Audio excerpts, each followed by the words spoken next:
For the first half of the year, Mrs. Shoemaker, she teaches over at McMillan, team teaches with me. These guys back behind me, she takes for the very first quarter, she took our drum section and she got them started on mallets and on the snare drum. And that's Mrs. Shoemaker.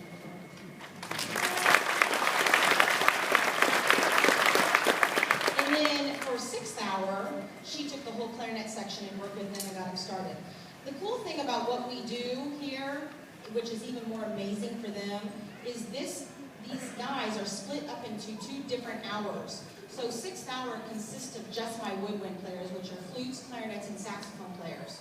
So they rehearse together and learn all of these songs as a group. And then my 7th hour, we have 7 different kinds of instruments in that particular group, and we learn them all together.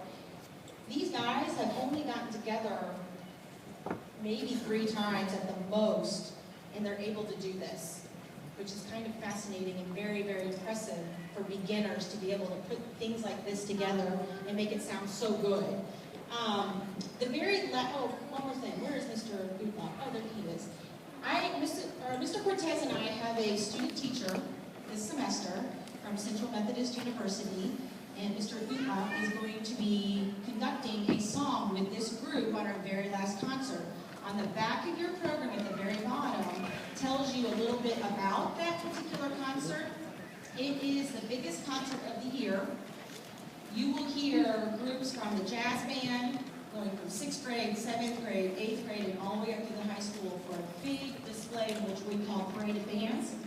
So we're displaying all the bands here that perform at Mexico in our community. So that is something to look forward to. It is a good evening, a lot of good music you'll hear.